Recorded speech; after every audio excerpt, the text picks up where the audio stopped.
بسم اللہ الرحمن الرحیم۔ اس قصے کا آغاز اس وقت ہوتا ہے جب رسول اللہ صلی اللہ علیہ وآلہ وسلم کی وفات کا واقعہ پیش آ چکا تھا۔ نبی اکرم صلی اللہ علیہ وآلہ وسلم کی وفات کے بعد عرب کے قبائل دین اسلام سے اس طرح مرتد ہونے لگے جس طرح آپ کے عہد مبارک میں فوج در فوج داخل ہوئے تھے۔ مکہ اور مدینہ کے باشندے اور کچھ قبائل جن کے دلوں میں اسلام کی جڑیں مضبوط ہو چکی تھیں اسلام پر باقی رہے۔ مرتد ہونے والے اس فتنے کا مقابلہ کرنے کے لیے سیدنا ابو بکر صدیق رضی اللہ تعالی عنہ ایک ناقابل تسخیر چٹان بن کر سامنے آئے۔ انہوں نے مہاجرین و انصار کے 11 لشکر تیار کیے اور انہیں جزیرۃ العرب کے مختلف علاقوں میں بھیج دیا تاکہ مرتدین کو حق و ہدایت کی راہ پر واپس لائیں۔ ان مرتدین میں قوت اور کثرت کے اعتبار سے مسیلمہ کذاب کا گروہ بنو حنیفہ سر فہرست تھا۔ مسیلمہ نے اپنی جماعت میں سے تقریباً 40,000 جنگجو اکٹھے کر لیے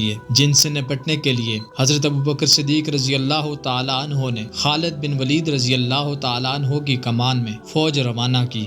اس میں چیدہ مہاجرین شامل تھے۔ اس فوج کے اول دستے میں برا بن مالک رضی اللہ تعالی عنہ اور مسلمانوں کے چند بہادر شاہ سوار بھی تھے۔ یمامہ کے مقام پر دونوں لشکروں میں مٹ بھیڑ ہوئی۔ لشکر اسلام کی تعداد کم پا کر مسیلمہ کذاب کی جماعت اترانے لگی۔ ادھر ان کی کثرت دیکھ کر مسلمانوں کے پاؤں تلے سے زمین کھسکتی محسوس ہونے لگی اور لشکر اسلام اپنی جگہ سے ہٹنے لگا۔ مسیلمہ کے لشکر کی ایک جماعت خالد بن ولید رضی اللہ تعالی عنہ کے خیمے پر حملہ آور ہوئی اور اسے اکھاڑ پھینکا۔ قریب تھا کہ سیدنا خالد بن ولید رضی اللہ تعالی عنہ کی زوجہ مرتدین کے ظلم کا شکار ہوتی کہ ایک مسلمان مجاہد نے انہیں اپنی حفاظت میں لے لیا اور انہیں کوئی تکلیف نہ پہنچنے دی۔ اس واقعے سے مسلمانوں کی غیرت بھڑک اٹھی۔ سیدنا خالد بن ولید رضی اللہ تعالی عنہ نے دوبارہ لشکر منظم کیا۔ انصار و مہاجرین اور دیگر قبائل کو الگ الگ جماعتوں میں تقسیم کر کے ایک جھنڈے تلے جمع کیا۔ پھر دونوں فریقوں میں مٹ بھیڑ ہو گئی۔ گھمسان کا رن پڑا۔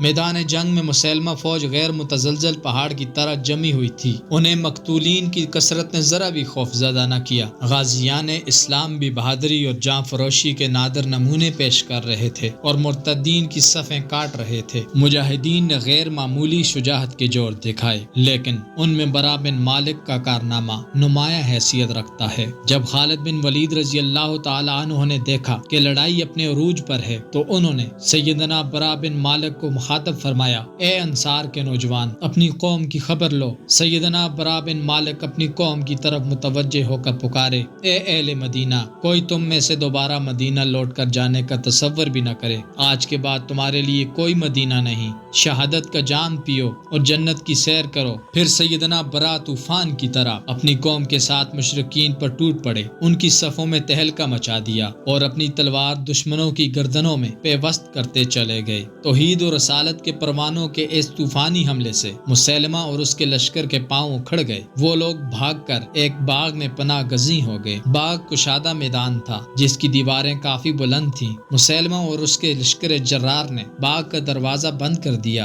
اور اس کی دیواروں پر مورچے بنا کر مسلمانوں پر تیروں کی بارش کرنے لگے۔ ایسے نازک موقع پر مسلمانوں کے شاہ سوار برا بن مالک نے ایسی دلیری اور جاں فروشی کا مظاہرہ کیا جسے تاریخ اسلام کبھی فراموش نہیں کر سکتی۔ وہ آگے بڑھے اور فرمایا، لوگوں مجھے کسی تختے پر بٹھا دو، پھر اسے اپنے نیزوں پر بلند کر کے باغ کے اندر دروازے کے قریب پھینک دو تو میں اللہ کی راہ میں شہید ہو جاؤں گا یا پھر تمہارے لیے فتح کا دروازہ کھول دوں گا۔ سیدنا برا بن مالک ایک بڑی ڈھال پر بیٹھ کے جسے سپاہیوں نے اچھال کر قلعے میں پھینک دیا۔ برا رضی اللہ تعالیٰ عنہ ان پر بجلی بن کر ٹوٹ پڑے اور دروازہ کھول دیا۔ دروازہ کھلتے ہی مسلمانوں نے قلعے پر زبردست یلغار کر دی اور اس کے در و دیوار پر امٹ آئے۔ اس خون ریز جنگ میں مسیلمہ کذاب کو بھی موت کی نیند سلا دیا۔ سیدنا برا بن مالک رضی اللہ تعالیٰ عنہ کے جسم پر تیر اور تلوار کے 80 سے زائد زخم لگے تھے۔ انہیں خیمے میں لا کر مرم پٹی کی گئی۔ مسلمانوں کے سپہ سالار خالد بن ولید رضی اللہ تعالیٰ عنہ خود 1 ماہ تک ان کی دیکھ بھال کرتے رہے یہاں تک کہ اللہ نے انہیں شفا بخشی اور وہ صحت یاب ہو گئے۔ اس فتح و کامیابی کا سہرا انہی کے سر تھا۔ سیدنا برا بن مالک ہمیشہ شہادت کی تلاش میں سرگرداں رہے، اپنی دیرینہ آرزو کی تکمیل